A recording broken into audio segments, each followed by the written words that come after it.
सच्चिदानन्देश्वराय नमो नमः। ब्रह्मानंदवल्ली तृतीय अनुवाक।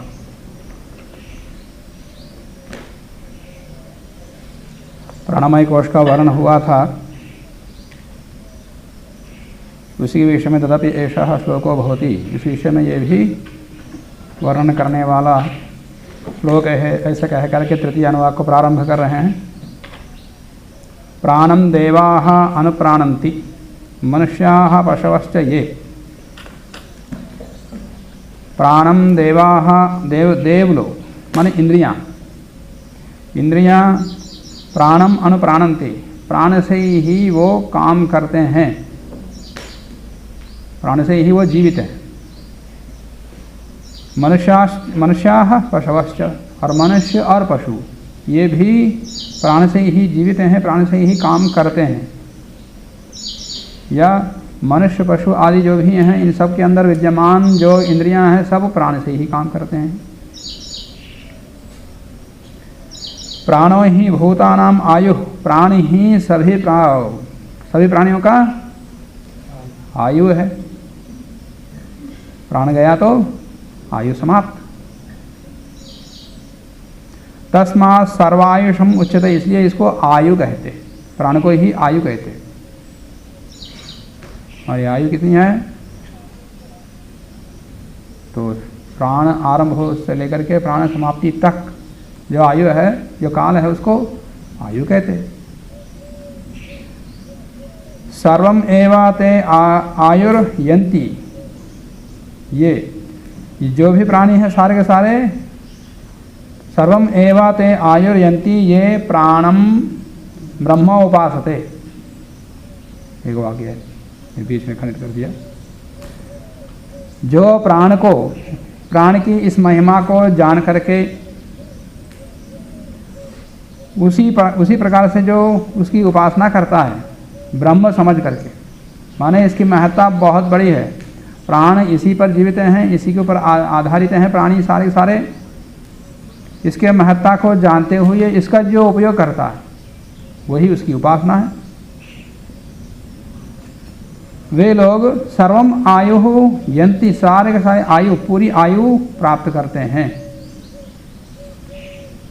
जो प्राण का सदुपयोग करता, प्राण की महत्ता को जानता, प्राण का सदुपयोग करने का तात्पर्य प्राणायाम आदि के माध्यम से शरीर को शुद्ध रखता। प्राण से शरीर की शुद्धि क्या है? प्राण से शरीर की शुद्धि होती, जैसे जैसे शरीर की शुद्धि होती है, वैसे ही प्राणायाम से अंदर की शुद्धि होती है। दह्यन्ते भायमानानाम, हाँ, प्राणायाम से अंदर धातुओं का जो भी दोष है सभी दोषों का निराकरण हो जाता है। इसलिए प्राणायाम करना, नहीं तो नाक बंद रहता, नाक से बोलते सभी।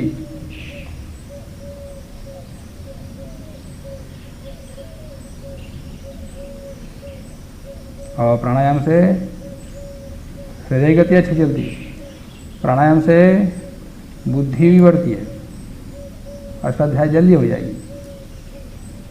प्राणायाम से मन एकाग्रित होता, मन का जो चंचल है उसको लगाम लगाने वाला, उसको रोकने वाला केवल एक ही साधन है, क्या? प्राणायाम।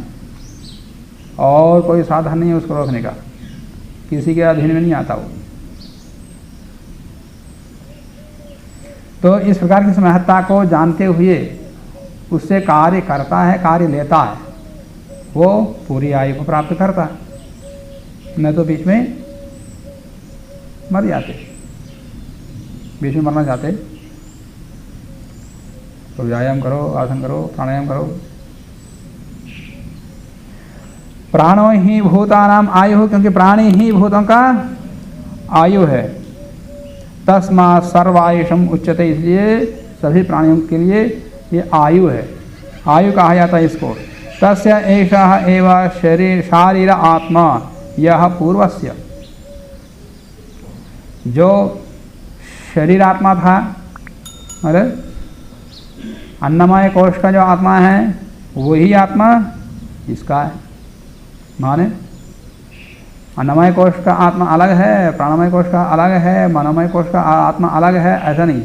आत्मा तो सबका एक ही है।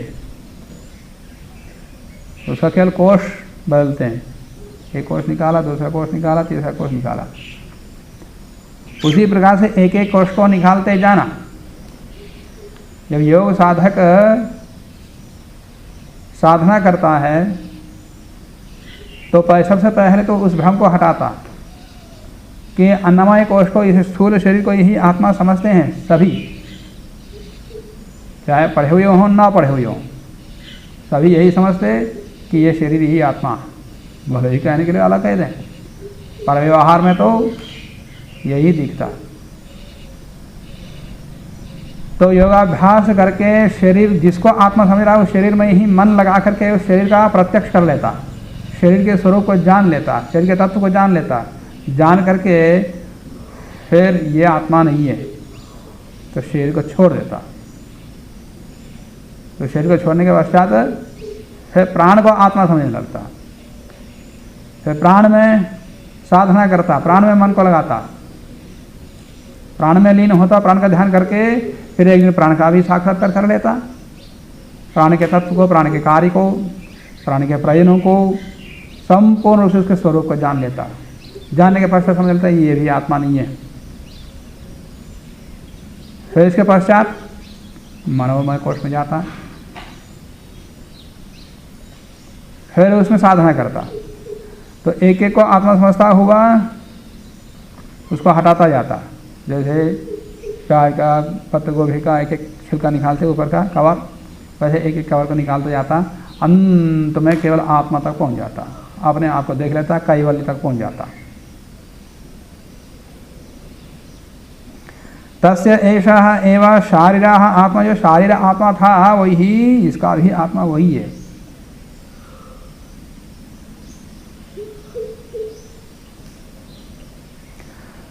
आगे कहते हैं तस्मात् वा एतस्मात् प्राणमयाद अन्यो अंतर आत्मा मनोमय। ये ही नहीं है, इसके अंदर और एक आत्मा, या ये कहो शरीर अन्नमय कोश का आत्मा प्राण है, और प्राण का प्राण के ऊपर ही आधारित है। अभी तो यही समझा जाएगा, आत्मा है या नहीं है पता नहीं। जब तक प्राण रहता शरीर जीवित, और प्राण जाता तो शरीर समाप्त। तो शरीर का आत्मा कौन हो गया? प्राण। अप्राण भी प्राण का आत्मा मन है, मनोमय कोश। मनोमय कोश के ऊपर ही आधारित है उसका, ऐसा नहीं है।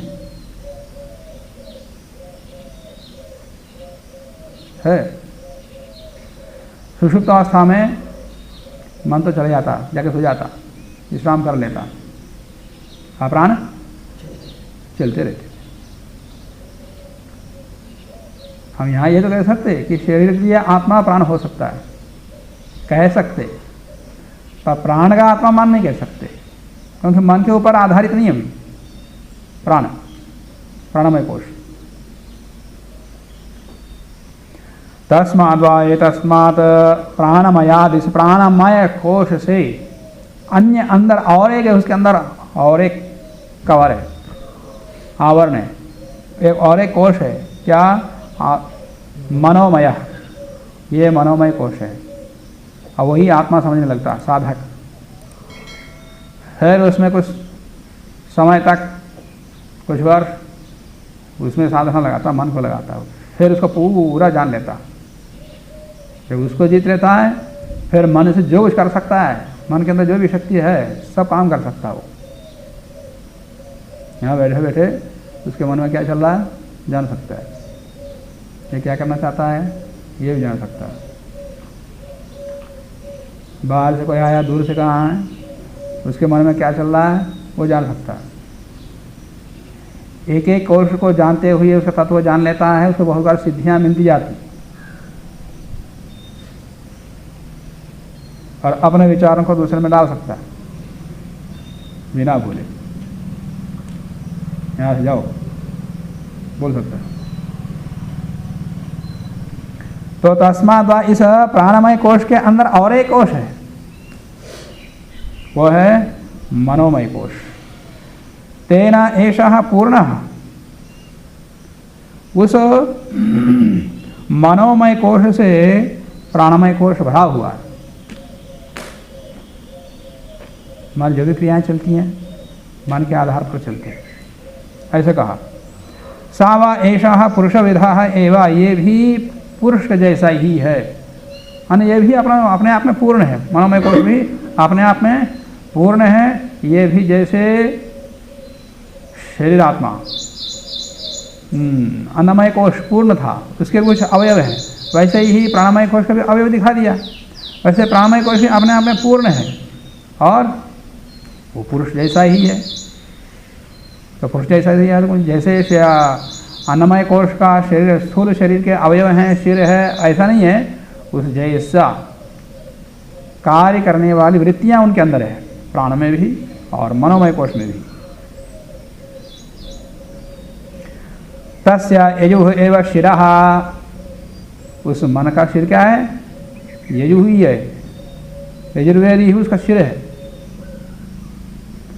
ऋक् दक्षिणः पक्षः, ऋग्वेद उसका दक्षिण पक्ष है।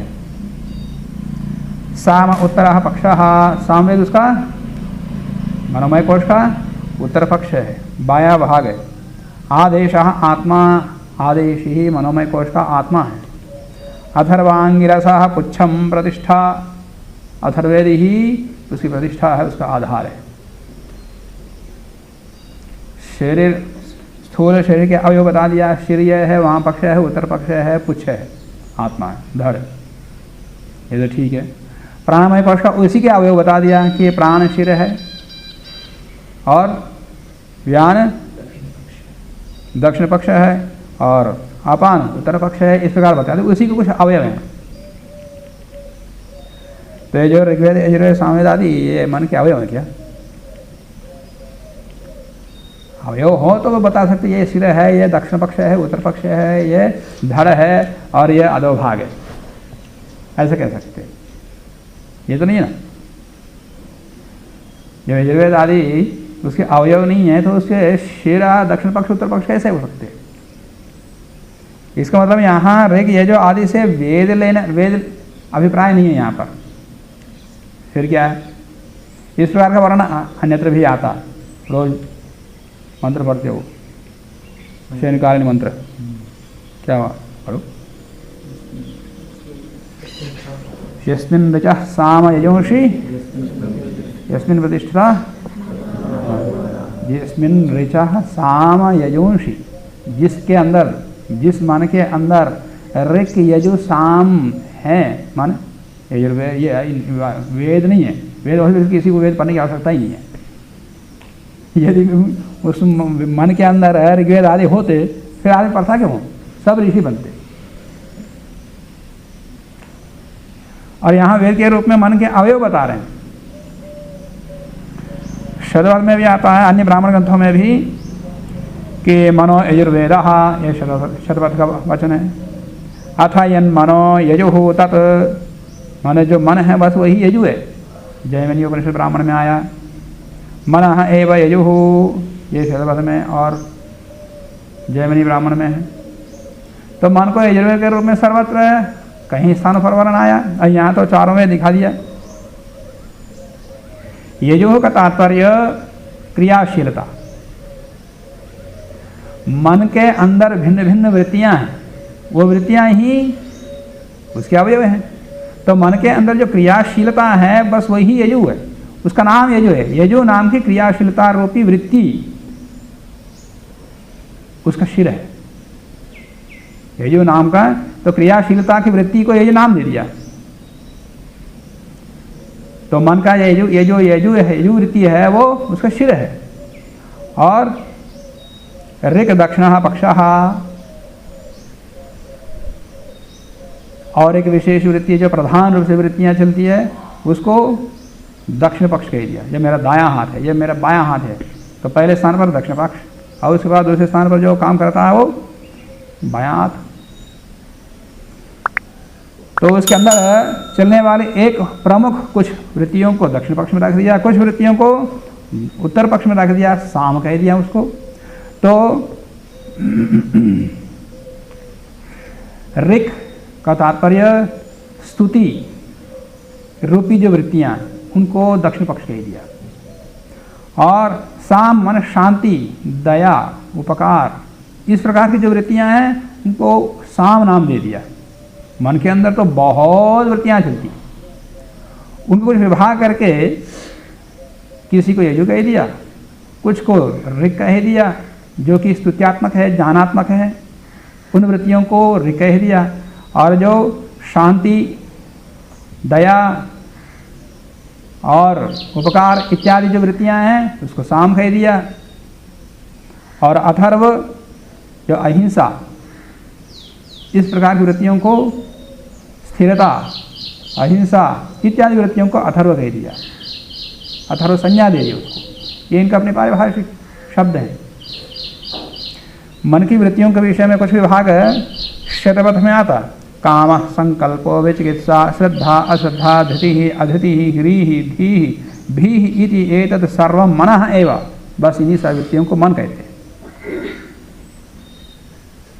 तो काम, संकल्प, विचिकित्सा, श्रद्धा, अश्रद्धा, धृति, अधृति, ह्रीः, धीः, भीः इत्यादि, ये वृत्तियों को ही मन कहते हैं।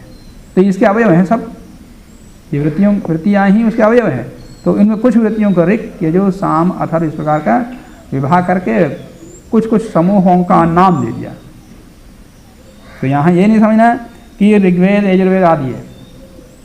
यदि मन के अंदर ये ऋग्वेद आदि होते तो फिर तो सारे वेद चतुर्वेद ही होते सब।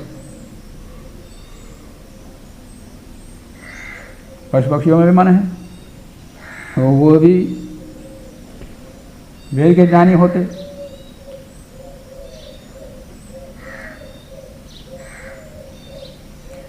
तो तस्य यजुः एव शिरः, ऋक् दक्षिणः पक्षः, साम उत्तरः पक्षः, आदेशः आत्मा।